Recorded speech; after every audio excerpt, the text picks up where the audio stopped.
ہم بغل دریا سے ہے اے قطرہ بے تاب تو، پہلے گوہر تھا بنا اب گوہر نایاب تو۔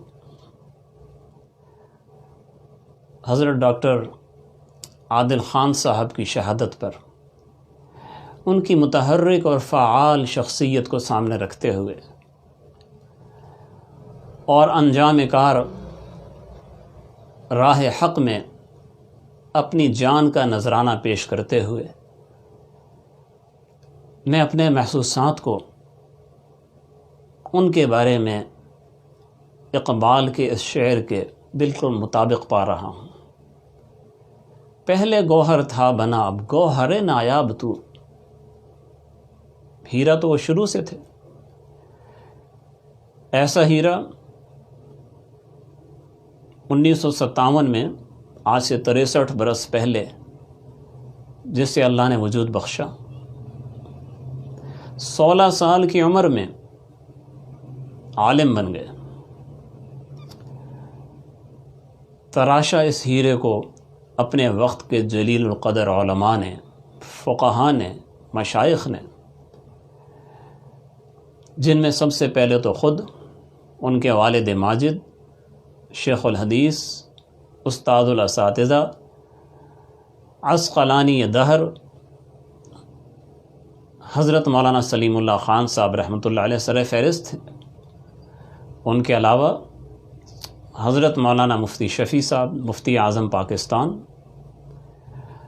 حضرت مولانا یوسف بن نوری صاحب رحمۃ اللہ علیہ، ایسے بڑے بڑے اکابر کی توجہات انہیں نصیب ہوئی۔ بڑی محنت سے علم حاصل کیا، اسلامی علوم میں بھی کمال اور عصری فنون میں بھی اعلیٰ مقام حاصل کیا۔ عربی انگریزی میں اس طرح بیان کرتے تھے جیسے اپنی مادری زبان بول رہے ہیں، اور اس کے ساتھ انتہائی ملنسار، انتہائی شفیق، عام کارکن بھی، عام طالب علم بھی، یا کسی شعبے کا کوئی عام آدمی بھی ان سے ملتا تو اسی طرح اس کا اکرام کرتے، اسی طرح محبت سے پیش آتے جیسے کسی پرانے ملنے جلنے والے سے برتاؤ کر رہے ہیں۔ ان کے اخلاق نے انہیں ہر دن عزیز بنا دیا تھا۔ جامعہ فاروقیہ میں بھی ایک طویل زمانے تک درس دیا، 2010 میں ملائیشیا چلے گئے، تقریباً 7-8 سال وہاں یونیورسٹی میں پڑھاتے رہے۔ 2017 میں اپنے والد ماجد کی وفات کے بعد پاکستان واپس آئے۔ جامعہ فاروقیہ کا فیز 2 جو ہب ریور روڈ پر ایک وسیع قطع زمین پر قائم کیا گیا تھا، اسے 3 سال کے اندر اندر بہت آگے لے گئے۔ دورہ حدیث تک تعلیم وہاں پر چل رہی تھی، خود حدیث پڑھا رہے تھے، اور ایک انفرادیت وہاں پہ یہ تھی کہ تمام اسباق عربی کے اندر پڑھائے جاتے تھے۔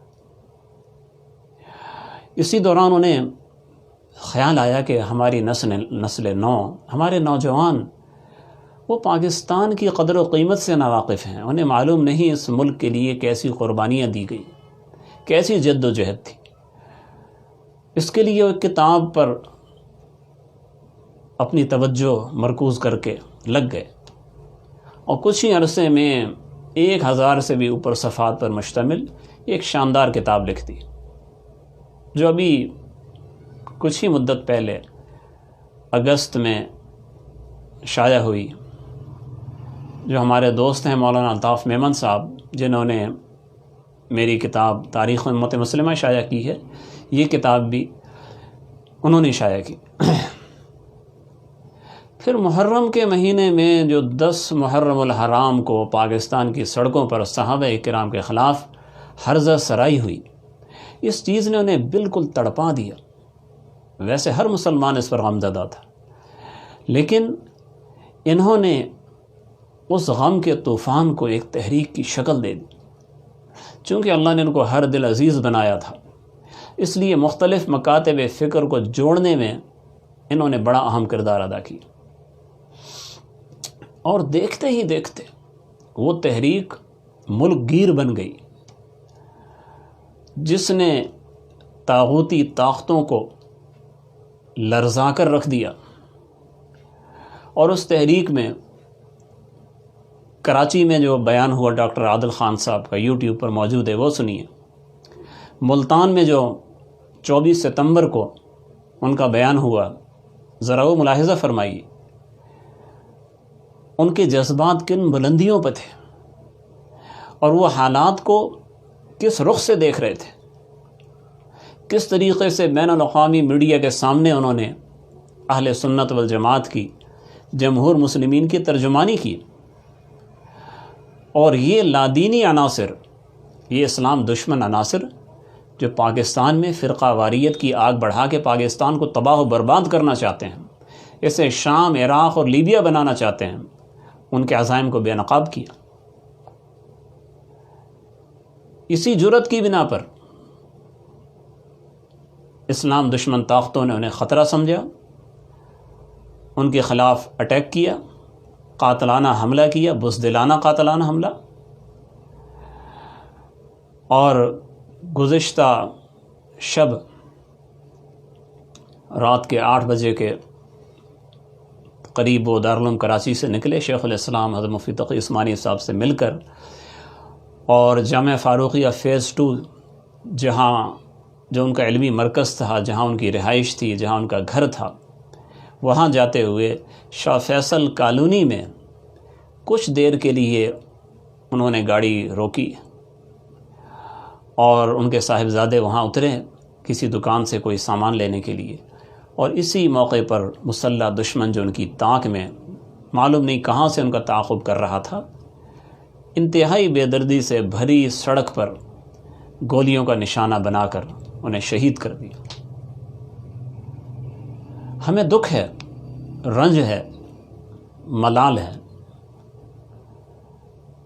مگر قطعاً ہمارے حوصلے پست نہیں ہیں، اس لیے کہ ایسی اکابر کی نعشیں اٹھانا، اس سے تو 14 صدیاں بیتنے والی ہیں، اس سے تو 14 صدیاں بیت چکی ہیں، 1442 سال ہو گئے۔ بدر میں دیکھیے، احد میں دیکھیے، خندق اور جنگ موتا میں دیکھیے، کربلا میں دیکھیے، کیا کیا قربانیاں نہیں دیں ہمارے اسلاف نے۔ 1857 کی جنگ آزادی دیکھیے، کالا پانی کی جیلوں کو دیکھیے، شیخ الہند کی تحریک ریشمی رومال دیکھیے، اور 1947 کا مارکا دیکھیے، کتنی قربانیاں ہم دے چکے ہیں۔ ہم قربانیوں سے گھبرانے والے نہیں ہیں، اور ایسی ہر شہادت حق کے کارواں کو مزید آگے بڑھاتی ہے، اس کی رفتار کو مزید تیز تر کرتی ہے۔ اس لیے اسلام دشمن طاقتیں اس دھوکے میں نہ رہیں کہ ایسی گھناؤنی حرکات سے وہ مسلمانوں کے رخ کو تبدیل کر دیں گے۔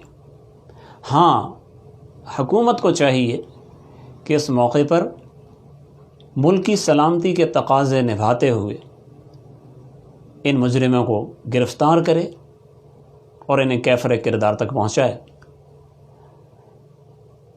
اگر حکومت اس فریضے کی انجام دہی میں کوتاہی کی مرتکب ہوئی، جیسا کہ پہلے بارہا ہوتی آئی ہے، تو اس کا انجام سوائے عوام میں شدید بے چینی، انصاف سے مایوسی اور شدید اضطراب کے سوا کوئی نہیں نکلے گا۔ اور اگر کچھ لوگ اس کے رد عمل میں قانون اپنے ہاتھ میں لے لیں تو اس کی ذمہ داری بھی حکومت پر ہوگی۔ ہم قانون کو ہاتھ میں لینے کے قائل نہیں ہیں، اس کی قطعاً حمایت نہیں کرتے، مگر حکومت کی نااہلی عالمی طاغوتوں کی اس سازش کو آگے بڑھانے کا موقع فراہم کر رہی ہے کہ پاکستان میں مختلف طبقات، مختلف فرقے، مختلف جماعتیں آپس میں کٹ مریں۔ اس فساد کو روکنے کا واحد ذریعہ قصاص، کتب علیکم القصاص فی القتلى وَلَكُمْ فِي الْقِصَاصِ حَيَاةٌ يَا أُولِي الْأَلْبَابِ۔ جب کسی خون ناحق کا قصاص لیا جاتا ہے تو حیات ظاہر ہوتی ہے، امن ظاہر ہوتا ہے، زندگیاں محفوظ ہو جاتی ہیں۔ اور جب اللہ کے اس فریضے کو ادا نہیں کیا جاتا، بد امنی جنم لیتی ہے، ایک جان کی جگہ ہزارہ جانیں ضائع ہو جاتی ہیں۔ اللہ تعالیٰ ایسے انجام سے ہمارے ملک کو، ہمارے معاشرے کو محفوظ رکھے۔ السلام علیکم ورحمۃ اللہ وبرکاتہ۔